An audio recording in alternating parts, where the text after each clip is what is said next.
पहले आप मेरा ये वीडियो देखिए और उसके बाद मैं आपको आज हिट एंड रन कानून के विषय में कुछ विशेष जानकारी देने वाली हूँ कि जो नया कानून बना हुआ है वो पुराने कानून से कितना अलग है। आपसे इतनी उम्मीद नहीं थी कि इतना अच्छा करोगे विकास।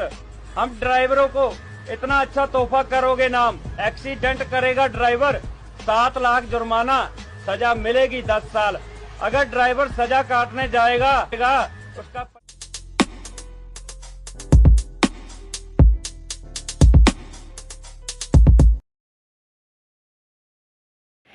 चलिए बात करते हैं आज हिट एंड रन मामले में।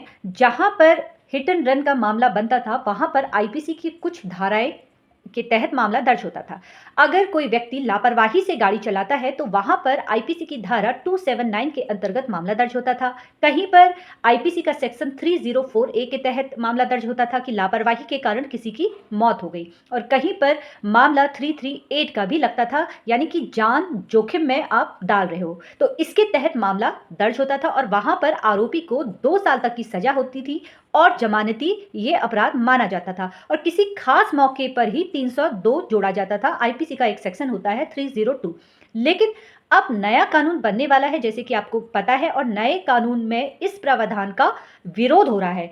लोगों के द्वारा ये बोला जा रहा है कि देखिए, सरकार ने कानून तो बना दिया है लेकिन ये कानून बेहद सख्त है। तो क्या कहता है नया कानून? आज इस वीडियो के माध्यम से मैं आपको यही जानकारी देने वाली हूँ। देखिए, इस नियम के अनुसार, यानी कि नए कानून हिट एंड रन नियम के अनुसार, इसमें 10 साल की सजा होगी और साथ में जुर्माना भी भरना पड़ेगा। अगर पहले जो ये सजा होती थी, जैसा कि मैंने आपको बताया, सिर्फ 2 साल की होती थी और साथ में जुर्माना होता था, लेकिन अब ये सजा बढ़ाकर 10 साल कर दी है। के बाद ड्राइवर भागना नहीं चाहिए। 10 लाख रुपया दंड है। सब पब्लिक मार देगी तो क्या आप जॉब देंगे? मेरी बीवी बच्चे को, मैं मर गया तो कौन कौन जिम्मेदार है? गवर्नमेंट? क्या आप? तो ये नियम मत लगाओ, ये काला कानून मत।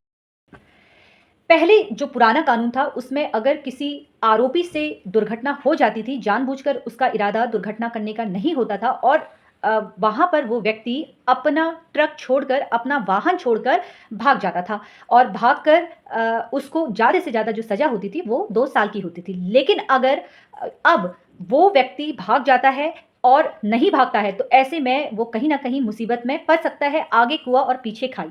तात्पर्य है कि अगर वो भागता है तो वहाँ पर उसको 10 साल की सज़ा होगी और जुर्माना भी भरना पड़ेगा। 7 लाख रुपए तक यहाँ पर जुर्माना है, और अगर वो ट्रक ड्राइवर या कोई भी वाहन चालक नहीं भागता है तो वहाँ पर वो भीड़ का शिकार हो जाएगा, यानी कि अपनी जान नहीं बचा पाएगा। क्योंकि आमतौर पर हम देखते हैं जब भी कोई एक्सीडेंट होता है बड़ा, तो वहाँ पर भीड़ जुट जाती है और वहाँ पर उस व्यक्ति के साथ हाथापाई होती है, मारपीट होती है। तो ऐसे में अगर ट्रक ड्राइवर अपना वाहन छोड़कर भागता है तो उसके लिए दिक्कत है, और अगर वो नहीं भागता है तो दिक्कत है। इसमें आप क्या कहते हैं? आप मुझे कमेंट करके अवश्य बताइएगा।